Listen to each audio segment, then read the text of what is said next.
Welcome, everybody, to Reinventing the Wheel, a Wheeler Brand podcast. I'm here with Pay. Hi, Wheeler told me to come on so we could abuse SEO juice to talk about Pokemon. Yeah, Pot of Greed expert. How are those videos titled? Oh, Yu-Gi-Oh! Expert talks about, like, how good Pokemon cards are or whatever. Yeah, Actually, something like... I feel like they might just put, like, MBT's name in there. He's not even in the video. They just put his name there. I feel like we should actually talk about Pokemon cards at this point instead of that. Do you have the name of the episode ready? Like, Yu-Gi-Oh! Player gasps at how bad Pokemon cards are or whatever? Sure, that'll work. I'll steal that. So the first one I'm going to bring up, you've definitely seen, because it's in, like, one of the live starting decks. It's Archeops from Silver Tempest. Yes. Okay. For everyone who doesn't know, it's a Stage 2, evolves from Archon, has the ability Primal Turbo. Once per turn, you may search your deck for up to 2 special energy cards and attach them to one of your Pokemon and shuffle your deck. Okay, this one I know because you kind of taught me the combo. Mm-hmm. It's the fact that this is in the starter deck is kind of crazy to me. Yeah, the entire combo is in the starter deck. Not the entire combo, but the basic combo is there. Like, it relies on Mawile VSTAR as its main attacker, which you don't always want to be in a position where you do that, but you at least get the gist of how to play the deck. It's a nuts card, especially since now Mawile VSTAR came out in the same set where you can just cheat it out like it's nobody's business. This is absolutely a crazy card, and it allows you to play some of the other energy cards that don't see as much play, like V-Guard energy, which is also new, powerful colorless, stuff like that. Mm-hmm. The starter deck also has a fossil in it, in case you actually have to play Archeops. That weirded me out, in case you actually want to evolve into Archeops, which is something you should never ever do, because it is... Well, nowadays with unidentified fossil, it's easier to get fossil Pokemon into play, but like back then, oh boy, it was so bad. Oh yeah, they used the specific fossils. They used to use specific fossils, and during the time of Black and White, Bloom Fossil had to have you effectively excavate from the bottom of your deck. And if you found Archon there, you could put it into play. Okay, what do we have next? Because this one I know it's pretty crazy, especially if you cheating it out and how like universal the ability is. Yeah, I figured it would be nice for you to start out with a card that you knew. The next one is Bill. I hate you. I hate you. Bill, believe it or not, lets you draw 2 cards. I hate you. So, is this card good, Wheeler? Yes. That's your final answer? Yes, it's good. You're wrong. It's bad. It's trash. It's because when Bill got reprinted, Bill is now a supporter card. Wait, this is a trick question. Yeah. Bill is actually really bad nowadays. Like back then, during base set, it was really good because back then there wasn't the supporter classification for trainer cards. Yeah, meaning that you could just play Bill after Bill after Bill. But by the time Bill. By the time Bill got reprinted, he became a supporter card, which you can only play one of during each of your turns in the TCG, unless you're going first, where you can't play any. So, especially by like Heart Gold, Soul Silver, when Bill got reprinted, there's just better options to use for your supporter, even during the time when you could actually play supporters on your first turn. There's Professor's Research, which is just all the Professor cards where it says discard your hand, draw 7. Like that one's just infinitely better compared to Bill. Yeah, that's just do you have any other supporter cards on your list? There's one I want to kind of ask about that I saw. Yeah, I do have another supporter card listed. Let's get that one out of the way. So if it's the one I'm asking about, we're not. Right. The next one is Maxie's Hidden Ball Trick and Archie's Ace in the Hole, because they're effectively the same. They read, you can play this card only when it's the last card in your hand. put a fighting or water Pokemon from your respectively from your discard pile onto your bench, then draw 5 cards. This kind of feels bad. When it first came out, it didn't see much play, but it's actually really good for the most part. It seems like the games have so much draw power cards that you would never have like one card in your hand. Well, the thing is, along with the draw power, the game also typically has a lot of ways to discard or empty out your hand otherwise. Yeah. This card specifically, like Archie's Ace in the Hole is also good because, similar reasons, but Maxie's Hidden Ball Trick really got crazy when people started to use a different Archeops. I don't remember which set it was from Noble Victories, who has an ability called Ancient Power, where while it's in play, neither player can play any Pokemon from their hand to evolve their Pokemon. So if you got your Noble Victories Archeops, you discarded it, and then you emptied out the rest of your hand and played Maxie's Hidden Ball Trick, not only were you refilling your hand to 5, you just prevented your opponent from playing any new evolution. And you too, but you could build a deck around that. Along with that, Maxie's Hidden Ball Trick is currently banned in the expanded format. Interesting. Yeah, I wonder if there's maybe a certain card. Okay, yeah. I was wondering if you knew. Because it doesn't say basic, which I feel like would be a good sticking point to make sure it doesn't get too broken. Mm-hmm. If it said basic, it would definitely require a little bit more work in order to be really good. Yeah. But I think even nowadays there's plenty of good basic fighting Pokemon in the form of Pokemon V and whatnot that you could probably use this with. Okay, the card I was wondering about is this one, Marnie. Ooh. Oh yeah, Marnie. Do you want to take a guess on whether it's good or not? It feels a little insane. You're absolutely right on that. Marnie is a crazy card and is seen in pretty much every deck since the start of Sword Shield format. Just the simple fact that you can leave your opponent on 4 cards that they might not know when they could have set up their hand the turn before really makes you think about if it's worth it to search out any Pokemon cards to prepare for your next turn, or are you just going to risk having it sent to the bottom of your deck? Yeah. Pretty much any card that has hand disruption in Pokemon is pretty insane. Yeah, it's just Morphing Jar basically. Yeah, it's Morphing Jar, except you get the better end of the stick because you get 5 cards and your opponent only gets 4. Morphing Jar number 3. Yeah, there you go. There's also another one related to Marnie called Roxanne. Similar concept, but you can only use it if your opponent has 3 or less prize cards left. Both players shuffle their cards into their deck, and if they do, you draw 6, your opponent draws 2. Ooh, that's interesting. Yeah, it's a bit situational since your opponent has to have 3 cards or less, which is why Marnie is super popular, but you still see Roxanne played every now and again at least 1 or 2 copies in the occasional deck. It's interesting because I can see the use of Roxanne, but also with the VSTAR rule and the EX rules and all those prize card rules, I feel like it's easy to get too far before you'd be able to use it. Yeah. But on the same hand, it's really easy to bait out just having your opponent go down to 3 and then all of a sudden they just lose their hand. Yeah. Next is Rare Candy. Rare Candy says, if it'll post, choose one of your basic Pokemon in play. If you have a Stage 2 card in your hand that evolves from that Pokemon, put that card onto the basic Pokemon to evolve it, skipping Stage 1.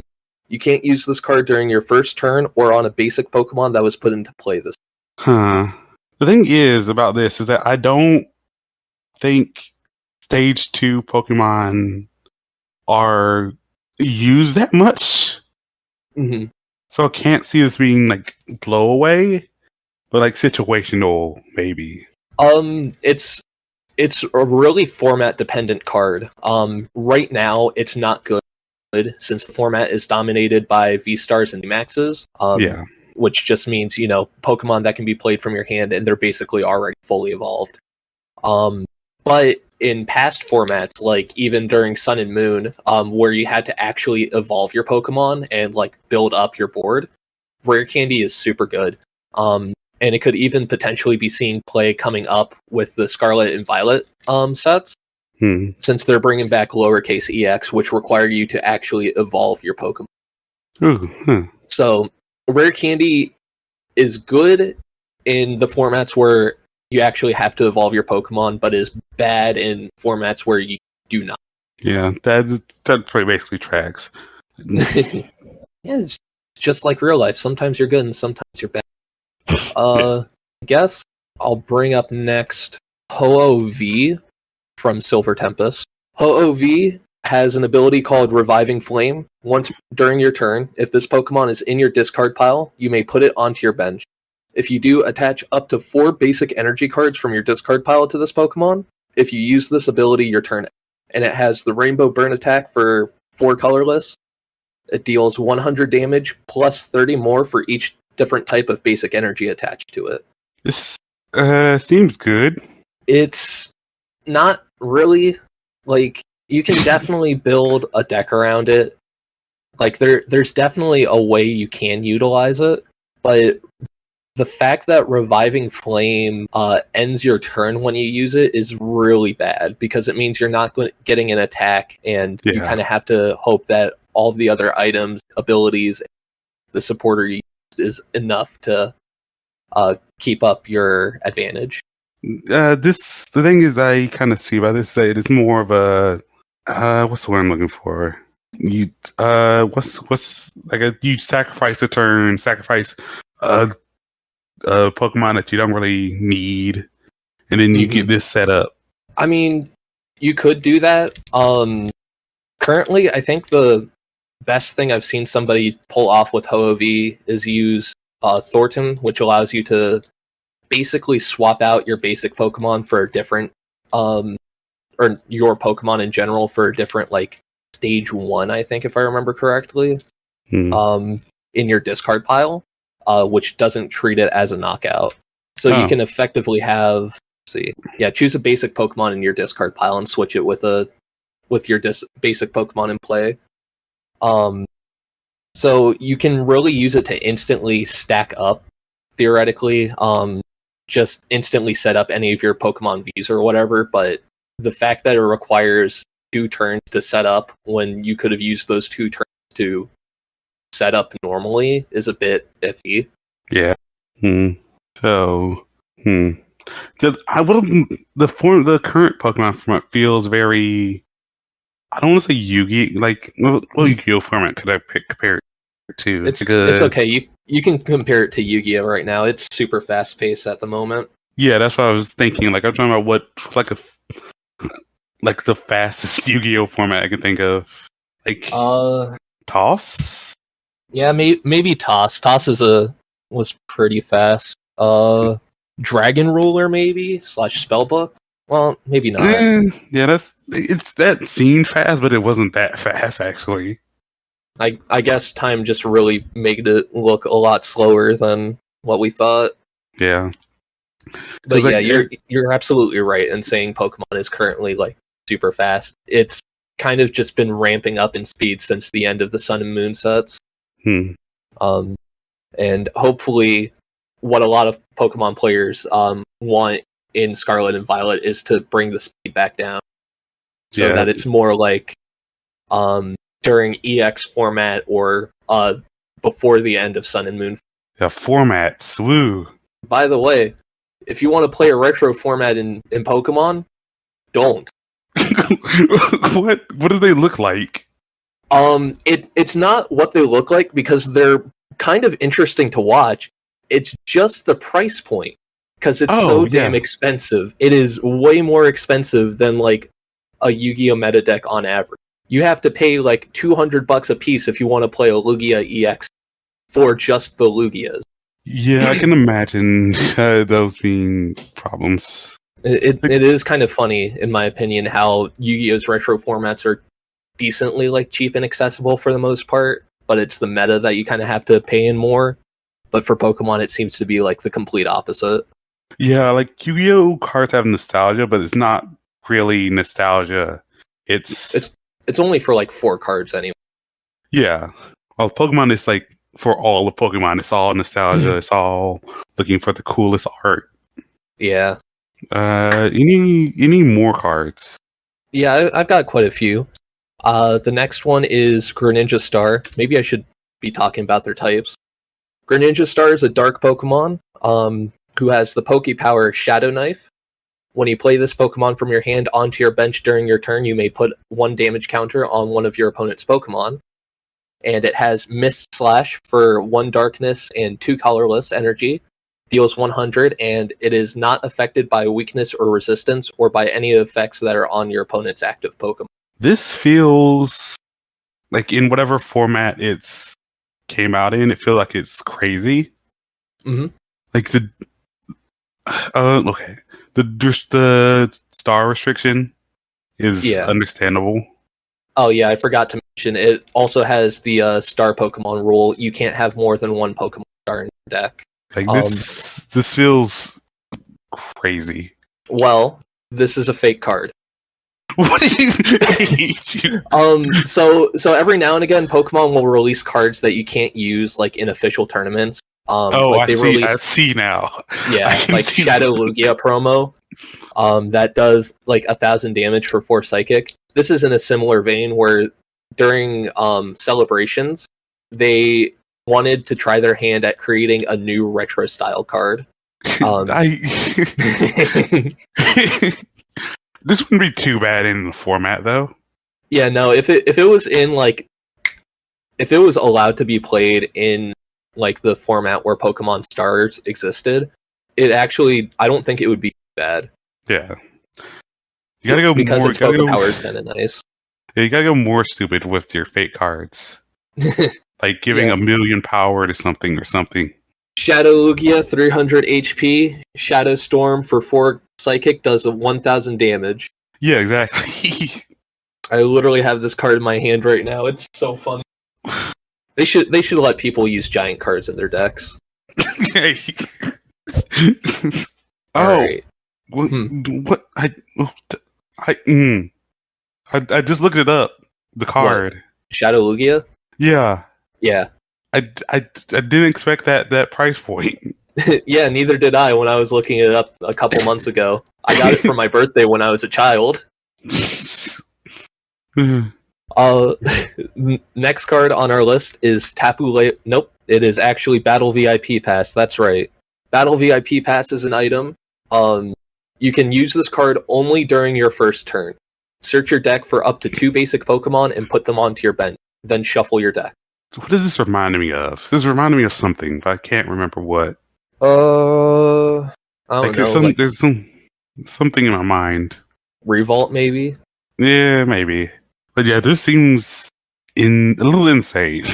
Mm-hmm. It's not used in every deck, since not every deck can really justify or can justify putting Pokemon directly from the deck, surprisingly enough. But, for example, Mew VMAX is one of the top decks of the format at the moment. And you can use Battle VIP Pass to set up a Mew V along with a Genesect V, who has an ability that lets you refill your hand up to the number of Fusion Strike Pokemon you currently control. You can use it in a Giratina V-Star deck to get some more Comfeys out onto the field, which have the ability where it allows you to look at the top 2 cards of your deck, put one into your hand, put the other into the Lost Zone, and then you can just easily cycle them out with cards like Switch, Escape Rope, Scoop Up Net, stuff like that. Really, any card or any deck that can utilize putting Pokemon directly from your deck onto the bench and don't have any external gimmicks where you have to put it like from your hand, for example. Yeah. / decks that just use a ton of basic Pokemon. This is extremely good.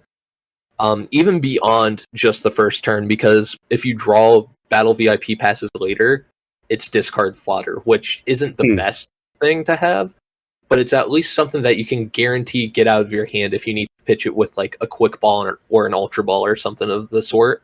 Interesting. The next, I guess I'll bring up Pokeball. It's another item. If it'll post. Bro, come the fuck on. Jesus. Alright. It says flip a coin. If heads, search your deck for a Pokemon, reveal it, and put it into your hand. Then shuffle your deck. This does not seem great because I've seen other Pokeballs. They do more and either do better. Mm-hmm. You're right. This is not a good card. You only play it if you have to. Which is to say, you only play it while you're in a format where Ultra Ball and Quick Ball haven't been reprinted yet. Yeah. So if you're ever in that situation, I'm sorry. It's kind of a similar situation to Great Ball, where it's like look at the top 7, put a Pokemon into your hand from that, and then shuffle your deck. It's like you don't want to be stuck using that, but sometimes you just have to until Ultra Ball comes back out. Yeah. And then in that same vein is Cram-o-matic. You can use this card only if you discard another item from your hand. Flip a coin. If heads, search your deck for a card and put it into your hand. Then shuffle your deck. This feels better. Mm-hmm. Because like the item, like any card. Yeah. Yeah, I'm glad you didn't fall for my fool's trick again, where you see flip a coin and you go, oh shit, that's bad. Cram-o-matic is really good for the most part, because if you land on heads, then you literally get anything you want from your deck. Pokemon, an item, a supporter, an energy, literally whatever.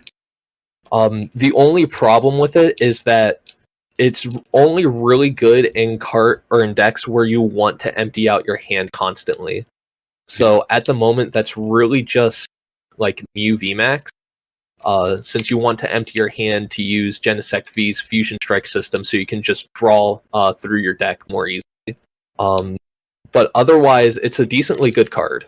If you wanted to play it for funsies, I wouldn't go like that's a bad card. I would go like, yeah, brother, let's go. Yeah. All right, I've only got a couple of cards left. Okay. At this point. So next, I guess I'll bring out Radiant Gardevoir, a Psychic type Pokemon with 130 HP. Has the Radiant Pokemon rule. You can't have more than one Radiant Pokemon in your deck. Its ability is Loving Veil. All of your Pokemon take 20 less damage from attacks from your opponent's Pokemon V after applying weakness and resistance. Ooh. And has Psychic for 1 Psychic and 2 Colorless energy. It does 70 plus 20 more damage for each energy attached to your opponent's active Pokemon. I've seen the less V damage skill thing before, and it seems really good, except the fact that V Pokemon have insane damage.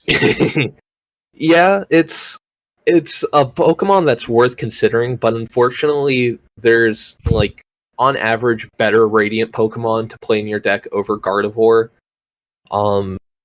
Like there's Radiant Hawlucha, which has an ability that lets your Pokemon do 30 more damage to your max Pokemon while it's on the bench. There's Radiant Charizard, whose Combustion Burst attack does 250 for like 1 Fire, 4 Colorless.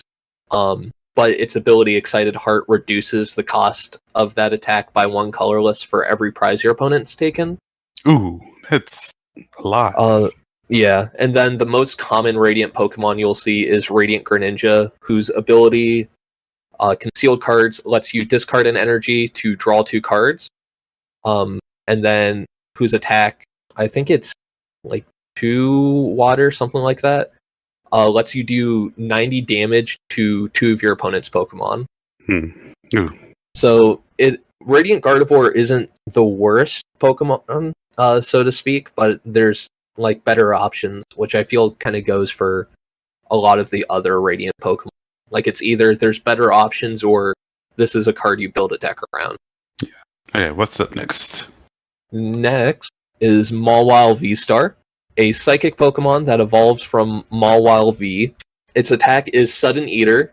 2 colorless, does 90 damage, and if this Pokemon was moved from your bench to your active spot this turn, it does 90 more damage.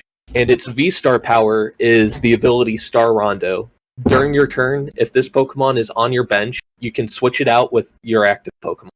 If you do, switch one of your opponent's benched Pokemon with their active Pokemon. And you can't use more than 1 V-Star power in a game. This seems pretty good. It's not. Pretty bad. It has 260 HP, which is on the low end of the spectrum for Pokemon V-Stars. Yeah. Like for comparison, let me get it out real quick. Go. Giratina V-Star has 280. Hisuian Zoroark V-Star has 270. And then there's also, VMAX, which have upwards of 300 hit points. Yeah. Along with that, Sudden Eater just isn't that good because at most it's only doing 180, meaning that it can't take any one-hit KOs outside of just standard Pokemon, which sometimes you want to do, but most times you do want to kind of get rid of the V-Star, V-Maxes that they have that they're setting up to attack you with. Yeah. Alongside that, there's a supporter card called Boss's Orders, which has that effect anyway, where you can just swap out your opponent's Pokemon with one of their benched Pokemon of your choice. Serena is a new supporter card who has a similar effect to Boss's Orders, but it only applies to Pokemon V, along with having a secondary effect if you want to draw cards. Escape Rope also switches out your opponent's Pokemon. There's just tons of options that you can use that don't involve using a Pokemon that does 180 damage at most and uses your V-Star power while doing it. Yeah, my logic was like, you can use this as the entire gimmick of being like going from bench to active and then switching out your opponent's Pokemon and then doing the whole thing. And then you can just keep getting rid of the whatever bench Pokemon they have. Yeah. The other problem is that there was another Pokemon that had the gimmick where, like, if you move it from your bench to your active, it deals more damage. It was Rapid Strike Urshifu, VMAX, which is just already better because it has more HP. Plus, if I remember correctly, it did a little bit more damage on average. So it's just kind of like Mawile VSTAR is just kind of losing all over the place. The only advantage it has over Rapid Strike Urshifu VMAX is that your opponent takes one less prize card, knocking out Mawile. So then I'll bring out this card. Double Colorless Energy. It's a special energy. Double Colorless Energy provides 2 colorless energy. This is a puzzling one. Because on one hand, it provides double energy for 1 card. Yeah. On the other hand, that's just double energy for 1 card. That is true. It is double energy for 1 card. Yes. I say it's a gimmicky thing. This is actually one of the best energy cards that's currently, well, not currently in the game, but that has been printed. In the current format, there's no like actual double colorless energy. Currently, its equivalent is double turbo energy, which provides 2 colorless energy, but decreases the damage of the Pokemon it's attached to by 20. And it's used in like so many decks because providing 2 units of energy, especially of like colorless energy, like so many attacks in the game just have colorless energy as part of the requirements. So getting rid of like 2 of that plus attaching like 1 other, it's just really good. Like Mew VMAX, Hisuian Zoroark V-Star both have attacks that require just 2 colorless energy. And I'm not going to pretend like Zoroark is as good as V-Star or as Mew VMAX, but like that's still really crazy that you can just slap that on and then instantly deal like huge numbers for 1 card. Yeah. So if we had double colorless energy, we wouldn't have to rely on cards like Choice Belt necessarily to make up for the lost damage that double turbo provides. And then I guess the last one is Tapu Lele GX, a psychic Pokemon with 170 HP. the ability Wonder Tag. When you play this Pokemon from your hand onto your bench during your turn, you may search your deck for your supporter card, reveal it, and put it into your hand, then shuffle your deck. Its attack is Energy Drive. For 2 colorless, it deals 20 damage times the amount of energy attached to both active Pokemon, and it isn't affected by weakness or resistance. And its GX attack is Tapu Cure for 1 Psychic. Heal all damage from 2 of your benched Pokemon. Can't use more than 1 GX attack. I feel like if you stop at the Wonder Tag ability, I'll still say it was insane. You are right in that. Just anything that has the ability to search your deck for a supporter card is really good. And there's been several iterations. I believe Jirachi EX was one of the first ones. Where it just says exactly that. Just search your deck for a supporter card. And add it to your hand. Currently, there's Lumineon V, who has the exact same ability and is used every now and again in decks. So just being able to search any supporter card is really good. It's the equivalent of how they were like reprinting the different, like Professor Oak, but under different names. Yeah. Until they just started to use Professor's Research. Mm-hmm. All right, and that was all the cards that I had for tonight. I can look up for more cards though. No, that was good. Let me see a card I was wondering about because I think it's in all of the starter decks. Yeah. Yeah, here it is. The one that's in all the live starter decks. It's Crobat V. Oh yeah, Crobat V is crazy. It's also one of the few Pokemon in the game that has like a hard once per turn. Like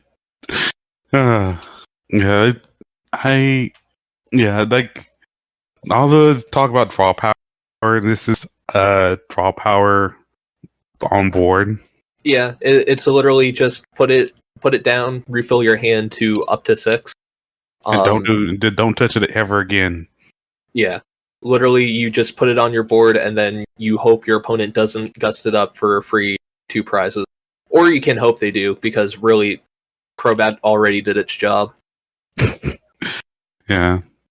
Like, this is what I was kind of thinking about when Mawile came up. Like, this card on your bench, on the opponent's bench, you can just easily knock it out. Yeah, like, you could easily just take it out, but the problem is you don't always want to go for the solution that gives you the most prize cards. Because, like, Crobat V, you can knock it out, you're getting 2 prize cards, whoop-de-doo. But they still have a bench full of other Pokemon that they're setting up, and now that you've allowed them to safely set up more because you've taken out such an unimportant Pokemon. Yeah. So what are your thoughts on the meta? As a newer person getting into it. Every deck is tier 0 if you just go first. So, just like Yu-Gi-Oh! No, not just like Yu-Gi-Oh! Because in Yu-Gi-Oh! They actually have tier 0. At the moment, it's just like, if you go first, you might as well have just won the match for the most part. It's very hard to come back if you go second. Like Yu-Gi-Oh! Like a format or 2 ago. Yeah. I'm excited for the future because I did play a little bit of Pokemon back during the old EX format before I actually understood it fully, but I got the basics and I thought it was cool. So I'm hoping that the new EX Pokemon take the meta sooner rather than later, so that it's not just Pokemon V for another half a year or so. I'm that's also the bad part of rotating formats, that you have to deal with the remnants of the good parts of the last format. Yeah, and the way to deal with that, either have a buffer set that's kind of sucky, or just have basically that's the only pretty much have a buffer set that's kind of sucks. Yeah, and the problem is that a lot of the cards that are super strong right now are going to be some of the last to be rotated out. Yeah. With the exception of Vikavolt V, who is going to be rotated out first. Stuff like Giratina VSTAR, Lugia VSTAR, Mew VMAX are going to take a little bit longer before they're out of the format. Oh, okay. One last thing about Pokemon, at least. What? Mm-hmm. How did they allow the Reggie to get printed? Oh, did you look at Regigas with Ancient Wisdom or whatever? Oh no, not that one. I'm talking about the Starving Venom one. Oh, Regidrago VSTAR. Yeah. Well, the thing is, they were like, well, we already printed new VMAX, whose attack lets them just copy any Fusion Strike Pokemon's attack from the bench for 2 colorless. So what's the harm in doing that, but for the entire damn discard pile? Okay, now I have seen Regigas Ancient Wisdom. Yeah, that one's a bit nuts for a 1 prize deck. Oh yeah, that's It's no V anything. It's you literally just play the Reggies, like a couple copies of each, and then you get them onto the board as soon as you can, and then you use Regigigas to accelerate energy onto them. This feels like it should have like a special one, but it looks so normal. Yeah, it's a bit of a surprise, and it is like not. I'm trying to remember. I think it's like top 10 if I remember correctly, just because it can accelerate energy so fast, and the fact that everyone else is playing Pokemon that take 2 prizes when they're knocked out, as opposed to like, Regigigas, where all of the Pokemon in the deck just only take 1 prize card when they're knocked out. So it's really easy to get ahead on it.